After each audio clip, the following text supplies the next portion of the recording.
నమస్తే welcome to BRK health. నేను మీ ఝాన్సీ రాణి. వంటింటి వైద్యానికి పెట్టింది పేరు. ఆయుర్వేదంలో the senior most doctor Chittiputla Madhusudana Sharma గారు మన స్టూడియోలో ఉన్నారు. ఆయనతో మాట్లాడి హెల్త్ కి సంబంధించిన మరిన్ని విశేషాలు తెలుసుకుందాం. నమస్కారం సార్. నమస్కారం సార్, ఈ మధ్య పెరుగన్నం అనేది తినడం మళ్ళీ స్టార్ట్ చేశారు. అలాగే బేసిక్ గా కొంతమంది నాన్ వెజ్ ఉన్నప్పుడే పెరుగన్నం తింటారు. సో అలా తినొచ్చా, రెగ్యులర్ గా తినొచ్చా, దాని బెనిఫిట్స్ ఏంటో ఒకసారి చెప్పండి సార్. నిజంగా మీరు అన్నట్లమ్మా, ఈ మధ్య కాలంలో ఓల్డ్ ఈజ్ గోల్డ్ అని చెప్పేసి మళ్ళీ అన్ని పాత పద్ధతులు అలవాటు అయిపోతున్నాయమ్మా. ఎందుకంటే ఒకనొకప్పుడు పాత పద్ధతులు బాగా పాపులర్ అయ్యేటివి, మన పెద్దలంతా అవే ఫాలో అయ్యారు కాబట్టి మంచి ఆరోగ్యవంతమైనటువంటి ఆనందదాయకమైనటువంటి ఆహ్లాదకరమైనటువంటి నిండు నూరేళ్ళు జీవితం అనుభవించడం జరిగిందమ్మా. సరే, కాలక్రమంలో వివిధ రకాలైన కారణాల రీత్యా పాశ్చాత్య సంస్కృతి ప్రభావాలతో ముడిపడిపోయి పాశ్చాత్య సంస్కృతి ప్రభావాలు, ఆహార విధి విధానాల్లో మార్పులు జరిగిపోయి మరి మనం కూడా వాళ్ళ పద్ధతులు పాటించడం వల్ల ఉన్నటువంటి ఆరోగ్యాలు కూడా చాలా వరకు దెబ్బతిన్న తర్వాత మళ్ళా కళ్ళు తెరిచేసి మళ్ళీ పూర్వ పద్ధతులే ఆచరించడం మొదలైందమ్మా. ఇందుకే పెద్దల మాట సద్దిమూట అని చెప్పేసి చెప్తుంటారు అనమాట. మన పెద్దల అనుభవంతో చెప్పినటువంటి వాస్తవాలు మరి ఈ రోజుల్లో మనం అవన్నీ పాటించగలిగితే చక్కటి ఆరోగ్యాన్ని మనం సొంతం చేసుకోవచ్చమ్మా. పూర్వకాలము ఈ పెరుగన్నం సద్దన్నం తినేవాళ్ళు. పెరుగన్నంలో ఉల్లిపాయలు వేసుకొని తింటున్నారు. అది హెల్త్ కి ఎంత వరకు మంచిది అంటారు? మంచిదమ్మా. అంటే ఉల్లిపాయలు చాలా చాలా మంచిది, పెరుగు చాలా చాలా మంచిది. రెండు కలిపి వాడుకోవడం వల్ల మరీ మంచిదమ్మా. ఆరోగ్యానికి అనేక రకాలుగా మేలు చేస్తుంది తప్ప దానివల్ల ప్రాబ్లం లేదు. కానీ టయాన్ని గుర్తెరిగి హితంగా మితంగా తీసుకుంటే చాలా మంచిదమ్మా. సరే, ఈ మధ్య నైట్ టైమే పెరుగేసేసి అందులో పచ్చిమిర్చి, ఉల్లిపాయ అవన్నీ పెట్టేసి మార్నింగ్ లేచి తింటున్నారు సార్. అది ఎంతవరకు మేలు చేస్తుంది అంటారు? ఓకేమ్మా. యాక్చువల్గా ఏంటంటే చెప్పాను కదమ్మా, పూర్వకాలము ఇది సాంప్రదాయం ఉండేదమ్మా. పెద్దలు ఏం చేసేవాళ్ళు, రాత్రిపూట పాలను తోడుపెట్టేసేసి అందులో ఉల్లిపాయలు ఇలాంటివన్నీ వేసేసి ఉదయం వరకు అలాగే ఉంచేసేసి పొద్దున పూట ఆహారంగా అదే తీసుకునేవాళ్ళు. చద్దన్నం అంటారు దాన్ని. నిజంగా ఈ చద్దన్నం చాలా చాలా మంచిదమ్మా. దీనివల్ల ఏమవుతుందంటేమ్మా, ఈ పోషకాహార లోపం లేకుండా మంచి పోషణ జరుగుతుంది. అంటే మన దేహానికి కావాల్సినటువంటి ఈ కార్బోహైడ్రేట్స్ కానివ్వండి, బి కాంప్లెక్స్ ఫ్యాక్టర్స్ కానివ్వండి, కాల్షియం కానివ్వండి, అదేవిధంగా ఫ్యాట్ కానివ్వండి, ప్రోటీన్ కానివ్వండి, మొత్తం ఈ రెండు పదార్థాలను ఈ పద్ధతిలో వాడుకోవడం వల్ల కవర్ అయిపోతుందమ్మా. సో పోషకాహార లోపం లేకుండా ఉండేదానికి ఉపయోగపడమే కాకుండా ఉదయం నుంచి రాత్రి వరకు కూడా మంచి యాక్టివ్గా ఉండేవాళ్ళమ్మా ఆ రోజుల్లో ఈ పద్ధతిలో ఆహారం తీసుకోవడం చేత. ఇంకోటి ఏంటంటే దీని యొక్క మరొక ప్రత్యేకత ఏంటంటే, ఈ పెరుగు అదేవిధంగా ఈ యొక్క ఉల్లిపాయలు ప్రధానంగా ఈ యొక్క ఆహార ద్రవ్యములు కలుస్తాయి కాబట్టి ప్రేవుల్లో మనకు మేలు చేసేటువంటి మంచి బ్యాక్టీరియాను పెంచేటువంటి గుణం ఈ రెండు పదార్థాలకు ఉందమ్మా.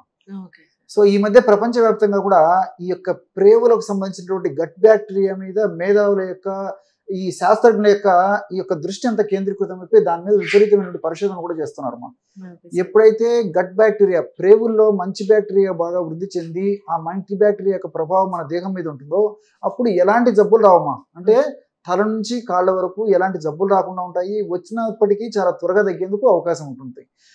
ఎందుకంటే ఎప్పుడైతే ఈ ప్రేవుల్లో మంచి బ్యాక్టీరియా గుడ్ బ్యాక్టీరియా బాగా వృద్ధి చెందుతుందో దాని యొక్క ప్రభావం చేత మానసికమైన ప్రశాంతత కలిగేటువంటి పరిస్థితి ఏర్పడుతుంది. అదేవిధంగా మెదడులో ఈ డోపమిన్, సెరటోనిన్, గాబా ఇలాంటి హార్మోన్స్ ఉత్పత్తి అవుతుంటాయమ్మా. వీటిని హ్యాపీ హార్మోన్స్ అంటారు అనమాట. అంటే సంతోషాన్ని కలగజేసేటువంటి హార్మోన్స్. సో ఈ పెరుగన్నము ఈ పద్ధతిలో తీసుకోవడం వల్ల ప్రేవుల్లో గట్ బ్యాక్టీరియా బాగా పెరగడం చేత గట్ బ్యాక్టీరియా ప్రభావం చేత మెదడులో హ్యాపీ హార్మోన్స్ నేనైతే ఏవైతే చెప్పానో హార్మోన్స్ బాగా ఉత్పత్తి అవుతుంటాయి. దీనివల్ల ఏమంటే మానసిక ఒత్తిడి ఉండదు, మానసిక స్ట్రెస్ ఉండదు. మనం ఉదయం నుంచి రాత్రి వరకు ఎంత కష్టపడి శారీరక శ్రమ కానీ మానసిక శ్రమ కానీ చేసినప్పటికీ అలసట ఉండదమ్మా.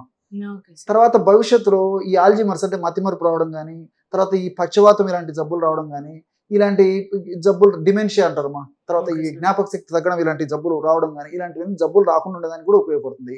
రెండవది మరీ ఆశ్చర్యం అవుతుందమ్మా, ఎప్పుడైతే ప్రేవుల్లో ఈ యొక్క గుడ్ బ్యాక్టీరియా గట్లో ఉన్నటువంటి గుడ్ బ్యాక్టీరియా ఎక్కువగా డెవలప్ అవుతుందో ఆ యొక్క గట్ బ్యాక్టీరియా ప్రభావం చేత వెయిట్ కూడా రారమ్మా.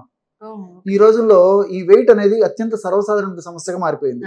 మరి ఎప్పుడైతే ఈ పద్ధతిలో మరి ఆహార ఔషధాన్ని వాడుకోగలుగుతున్నారో చిన్న వయసు నుంచే మరి అలవాటు చేసుకోగలిగి అదేవిధంగా పేరెంట్స్ కూడా పిల్లలకి ట్రైనప్ చేయగలుగుతున్నా మరి ఈ కాలంలో మరి చిన్న వయసు నుంచి వెయిట్ వచ్చేటువంటి పరిస్థితి ఏర్పడుతుంది. కాబట్టి ఈ గట్ బ్యాక్టీరియా పెరగడం వల్ల ఈ దేహంలో కొవ్వు కణాల్లో కొవ్వు ఎక్కువగా సంచితం కాకుండా అంటే ఫ్యాట్ ఎక్కువగా సంచితం కాకుండా ఈ గట్ బ్యాక్టీరియా చాలా ప్రత్యక్షంగా పరోక్షంగా ఉపయోగపడుతుందమ్మా. వెయిట్ పెరగకుండా ఉంటారు, షుగర్ రాకుండా ఉంటుంది, హార్మోనల్ ఇంబ్యాలెన్సెస్ రాకుండా ఉంటాయి, కీళ్ళ నొప్పులు రాకుండా ఉంటాయి, అలర్జీ సమస్యలు రాకుండా ఉంటాయి. ఎంతో చెప్పొచ్చమ్మా దీని గురించి. ఈ యొక్క పెరుగుకి అదేవిధంగా ఉల్లిపాయ మీరు చెప్పినటువంటి ఈ కాంబినేషన్ తీసుకోవడం వల్ల ఇన్ని రకాలైనటువంటి మల్టిపుల్ బెనిఫిట్స్ ఉంటాయి అమ్మా. తర్వాత ఆల్మోస్ట్ ఈ సైడ్ ఎఫెక్ట్స్ అయితే ఏముండవమ్మా, అన్నీ మనకు బెనిఫిట్స్ ఉంటాయి. కానీ ఇక్కడ మనం అర్థం చేసుకోవాల్సింది ఒకటి ఉందమ్మా. పూర్వకాలం ముడి బియ్యం వాడేవాళ్ళు, ఈ రోజుల్లో పాలిష్ బియ్యం. అంటే తెల్లగా మల్లెపూలు లాంటి బియ్యము, తెల్లగా మల్లెపూలు లాంటి అన్నము లేదా రైస్ లేని తినలేనటువంటి పరిస్థితి ఏర్పడిందమ్మా. సో దీంట్లో మొత్తం కార్బోహైడ్రేట్స్ ఉంటాయి, పోషకాహారాలు ఏముండవమ్మా. బి కాంప్లెక్స్ ఫ్యాక్టర్స్ కానీ, కాల్షియం కానీ, అదేవిధంగా ఈ ప్రోటీన్స్ కానీ, ఫైబర్ కానీ ఏమి ఉండకుండా కేవలం కార్బోహైడ్రేట్స్ ఉంటాయి. కాబట్టి మరి పూర్వకాలం మన వాళ్ళు శాస్త్రీయ పద్ధతిలో చేసినటువంటి ఆ పద్ధతిలో అయితే బాగుంటుంది తప్ప, మనం ఈరోజు మరి వాళ్ళు పాటించారు పెద్దనమాట సర్దిముట్ట అని చెప్పేసి మరి ఇప్పుడు దొరికేటువంటి పూర్తి పాలిష్డ్ రీఫైన్డ్ రైస్ని తీసుకొచ్చి పెరిగేసి చేయడం వల్ల అనుకున్నటువంటి రిజల్ట్స్ రావమ్మా. కాబట్టి శాస్త్రోక్తంగా నేను చెప్పినటువంటి పద్ధతిలో మరి ఆ ముడి బియ్యంతో ఈ విధంగా పెరుగన్నం తయారు చేసుకుని ఉదయం పూట తీసుకోగలిగితే చిన్నపిల్లల నుంచి పెద్దల వరకు కూడా చక్కటి ఆరోగ్యం వాళ్ళ సొంతం ఏదంటే అవకాశం ఉంటుందమ్మా. కాబట్టి మల్టిపుల్ బెనిఫిట్స్ ఉంటాయి. పెరుగులో కూడా మా లాక్టోబాసిల్లస్ ఉందమ్మా. సో ఈ లాక్టోబాసిల్లస్ కూడా ఈ ప్రేవుల్లో గట్ బ్యాక్టీరియాని బ్రహ్మాండంగా వృద్ధి చేస్తుంది. ఆల్రెడీ దాంట్లో బ్యాక్టీరియా ఉంటుంది, గట్ బ్యాక్టీరియాని బ్రహ్మాండంగా వృద్ధి చేస్తుంది. పెరుగులో కూడా అనేక రకాలైన పోషకాంశాలు ఉన్నాయి. సో ఈ రెండు కలిపి వాడుకోవడం వల్ల మల్టిపుల్ బెనిఫిట్స్ ఉంటాయమ్మా. రెండోది ఏంటంటే ఈ రోజుల్లో మరి B12 లోపం చాలా మందిలో కలుగుతుంది. విటమిన్ B12 దేని వల్ల ఏంటుంది సార్? అది చెప్తే కదమ్మా, పెరుగు B12 లోపం కూడా ఈ రోజుల్లో కామన్ అమ్మా. మీరు ఒక 50 మందిని పరీక్షకు బ్లడ్ టెస్ట్ చేయించండి. 50 మందిలో దాదాపు ఒక 40 మందిలో B12 లోపం ఉంటుంది.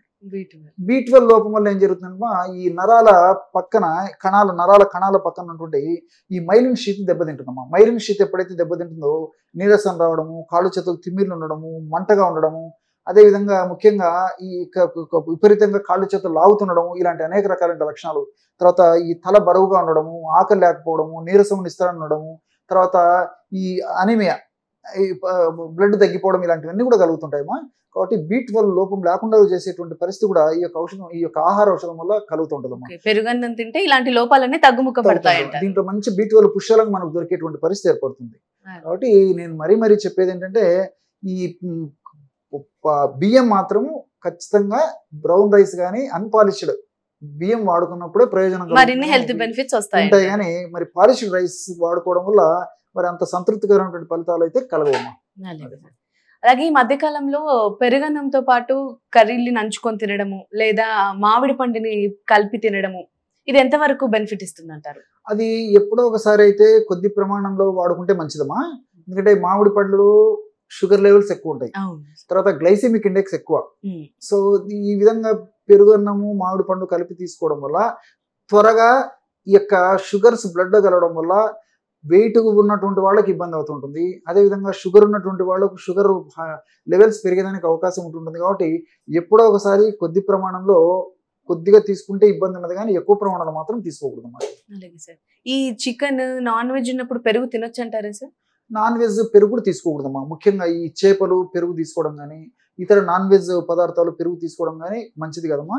ఎందుకంటే ఆ యొక్క పదార్థాలు కలిపి వాడుకోవడం వల్ల తాత్కాలికంగా ఏమి ఉండదు, కానీ మరి రెగ్యులర్గా ఫ్రీక్వెంట్గా తరచుగా ఈ పదార్థాన్ని ఆహారంగా మనం తయారు చేసుకొని వాడుకోవడం వల్ల భవిష్యత్తులో అనేక రకాలైనటువంటి ఈ ఫ్రీ రాడికల్స్ మన దేహంలో, అంటే దేహానికి హాని కలుగజేసేటువంటి కొన్ని రసాయన పదార్థాలు ఉత్పత్తి చేసి దానివల్ల అనేక రకాలైనటువంటి దీర్ఘకాలమైనటువంటి వ్యాధులు వచ్చేటువంటి అవకాశం, అంటే ఈవెన్ క్యాన్సర్లు కూడా వస్తాయని చెప్పేసి కూడా కొంతమంది వాళ్ళ యొక్క అనుభవాల ద్వారా చెప్తున్నారమ్మా. కాబట్టి ఈ యొక్క నాన్ వెజిటేరియన్ ఫుడ్ పెరుగు ఇలాంటివి కలిపి తీసుకోకూడదమ్మా. అలాగే సార్, చూసారు కదా పెరుగన్నం తింటే ఎలాంటి లాభాలు ఉంటాయి. వేటితో కలిపి తినాలి, వేటితో కలిపి తినకూడదు. అలాగే B12 లాంటి ఏమన్నా జబ్బులు కనుక నివారణ కనుక అవ్వడానికి కూడా పెరుగన్నం చాలా ఉపయోగపడుతుంది. థ్యాంక్ యూ సార్, ఇలాంటి చక్కటి సలహాలు మాకు తెలియజేసినందుకు.